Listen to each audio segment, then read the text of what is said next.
नमोस्तु दर्शकेभ्यः सर्वेभ्यः स्वागतमस्तु सर्वेषां संस्कृतपाठशालायाः अभिनवकक्षायाम्। अहमस्मि नारायण दत्त मिश्रः।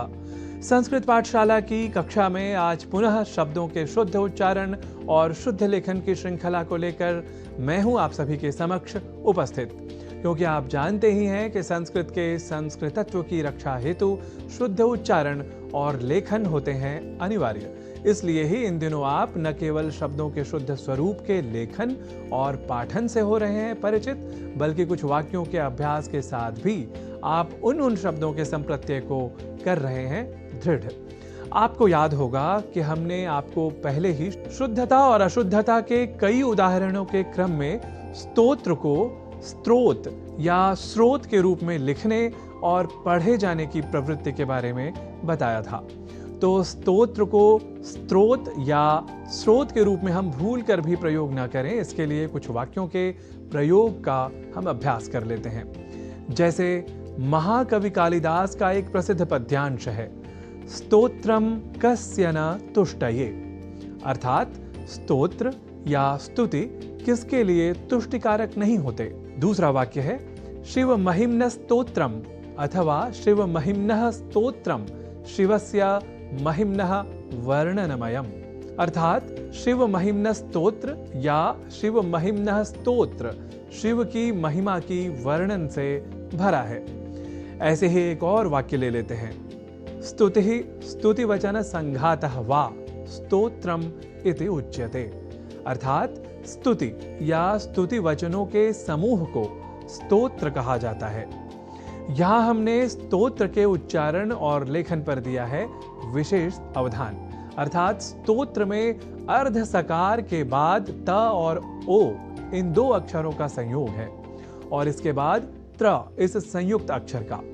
यदि हम यह ध्यान में रख लें तो कभी भी स्तोत्र के स्थान पर स्तोत्र या स्रोत जैसे उच्चारण या लेखन हमारे प्रयोग में ही नहीं रह सकेंगे। अर्थात हमें इस शब्द के उच्चारण की ओर अधिक साकांक्ष रहने की है आवश्यकता, ताकि हम आज की प्रवृत्ति या कुप्रवृत्ति के अनुसार इस शब्द से जुड़ी अशुद्धियां न करें। अस्तु, अब बढ़ते हैं हम आगे एक ऐसे ही शब्द की ओर जिसके लेखन और उच्चारण में हम सामान्य रूप से अब अधिक अशुद्धि करने लगे हैं, और वह शब्द है सहस्र, जिसे सहस्त्र इस रूप में न केवल लिखने की ही बल्कि बोलने की भी प्रवृत्ति या कुप्रवृत्ति बढ़ गई है।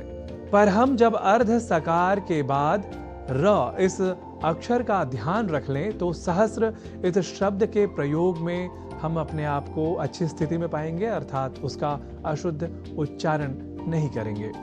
तो यह शब्द सहस्र इस रूप में ही सर्वथा शुद्ध है। इस संस्कार को और दृढ़ करने के लिए आइए इसी क्रम में संस्कृत वाक्यों का कर लेते हैं अभ्यास। शतापेक्षया सहस्रम तु अधिकम भवति एव, अर्थात 100 की अपेक्षा 1000 तो अधिक होता ही है।